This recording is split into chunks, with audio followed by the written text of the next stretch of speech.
ঊনকোটি জেলার কুমারঘাট কৃষি মহকুমার অন্তর্গত ফটিকরায় কৃষি সেক্টরের উদ্যোগে মঙ্গলবার কৃষ্ণনগর গ্রাম পঞ্চায়েত প্রাঙ্গণে মাশরুম চাষ বিষয়ক একদিনের প্রশিক্ষণ শিবির অনুষ্ঠিত হয়।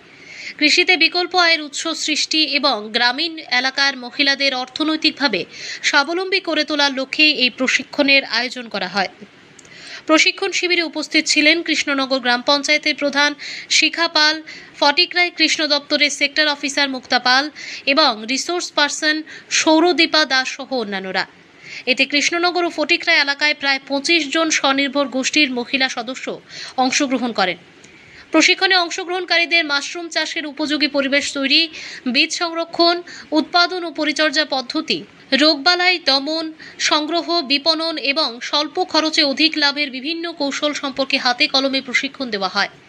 বক্তারা জানান, আত্মা প্রকল্পের অধীন গঠিত খাদ্য নিরাপত্তা গোষ্ঠী গ্রামীণ নারীদের নিয়ে গঠিত একটি উদ্যোগ, যার লক্ষ্য কৃষি ও কৃষি সহায়ক কার্যক্রমের মাধ্যমে পরিবারের খাদ্য ও পুষ্টি নিরাপত্তা নিশ্চিত করা, পারিবারিক আয় বৃদ্ধি, নারীদের দক্ষতা ও ক্ষমতায়ন এবং স্বকর্মসংস্থানের সুযোগ সৃষ্টি করা। পাশাপাশি আধুনিক কৃষি প্রযুক্তি ব্যবহারেরও গুরুত্ব দেওয়া হচ্ছে।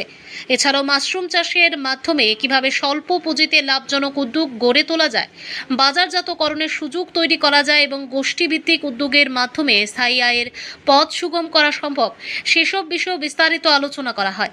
বক্তারা বলেন, গোষ্ঠীভিত্তিক মাশরুম চাষ একদিকে পরিবারের পুষ্টির চাহিদা পূরণে সহায়ক, অন্যদিকে গ্রামীণ অর্থনীতিকে আরও শক্তিশালী করতে গুরুত্বপূর্ণ ভূমিকা রাখতে পারে।